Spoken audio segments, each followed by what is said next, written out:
સરદાર વલ્લભભાઈ પટેલની 150મી જન્મ જયંતિ નિમિત્તે 31 ઓક્ટોબર 2025ના દિને રાષ્ટ્રીય એકતા દિવસે રાષ્ટ્રીય એકતા પરેડ યોજાનાર હોય, જેની હાલ તડામાર તૈયારીઓ ચાલી રહી છે, જેમાં પ્રવાસીઓ માટે ખાસ આકર્ષણ રૂપ એવું એકતાનગર ખાતે ભારતનું સૌથી મોટું બોન્સાઈ ગાર્ડન એટલે કે વામન વાટિકા વૃક્ષનું વડાપ્રધાન નરેન્દ્ર મોદી લોકાર્પણ કરશે।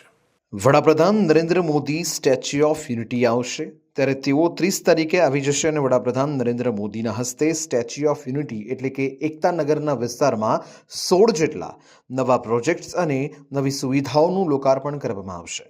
જેમાં ખાસ મુખ્ય આકર્ષણ બોન્સાઈ ગાર્ડનનું છે, જેને વામન વૃક્ષ વાટિકા નામ આપવામાં આવ્યું છે। એકતા નર્સરી પાસે આવેલા સુંદર ગાર્ડન પ્રવાસીઓ માટે ખાસ આકર્ષણનું કેન્દ્ર રહેશે, કારણે આ બોન્સાઈ ગાર્ડન પ્લાન્ટ, જેમાં 1400 અને ખાસ 14,000થી વધુ નાના મોટા ગ્રીનરી માટે પ્લાન્ટેશન ફૂલઝાડ લગાડવામાં આવ્યા છે, જેમાં તળાવ સાથે જુદા જુદા બોન્સાઈ વૃક્ષ જોવા મળશે। આ અનોખું ગાર્ડન ભારતમાં પહેલું સુંદર ગાર્ડનની ભેટ વડાપ્રધાન નરેન્દ્ર મોદીએ પ્રવાસીઓને આપી છે। બોન્સાઈ એક જાપાનીઝ પદ્ધતિ છે, જેમાં નાના છોડ ઘરમાં ગાર્ડનમાં સુશોભિત કરી શકાય એમ છે, જેને ખાસ પદ્ધતિથી ઉગાડવામાં આવતા હોય છે। અને 31મી ઓક્ટોબરે વડાપ્રધાન નરેન્દ્રભાઈ મોદી નર્મદા જિલ્લામાં એકતાનગર ખાતે એકતા પરેડમાં ભાગ લેવા જઈ રહ્યા છે। તમે પાછળ જોઈ શકો છો કે સરસ મજાનું એકતા નર્સરી પાસે જે વામન વૃક્ષ, જેને કહી શકાય તપોવન વાટિકા જે છે, એક બોન્સાઈ વૃક્ષનું સ્પેશિયલ ગાર્ડન બનવાનું છે, જેનું લોકાર્પણ વડાપ્રધાન નરેન્દ્રભાઈ મોદી કરવામાં આવવાનું છે। લગભગ 26 કરોડના ખર્ચે આ ગાર્ડન બનવા જઈ રહ્યું છે, જે કદાચ ભારતભરમાં સૌથી પ્રથમ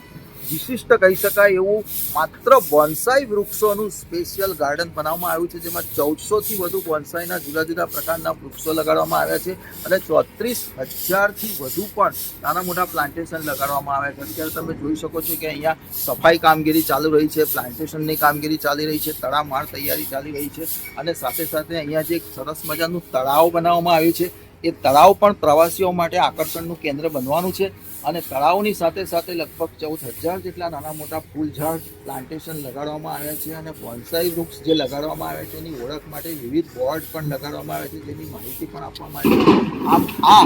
બોન્સાઈ વૃક્ષનું જે ગાર્ડન છે એ પ્રવાસીઓ માટે આકર્ષણનું કેન્દ્ર બની રહેશે, જેનું લોકાર્પણ વડાપ્રધાન નરેન્દ્રભાઈ મોદી કરવા જઈ રહ્યા છે। દીપક જગતાપ, એકતાનગર, નર્મદા।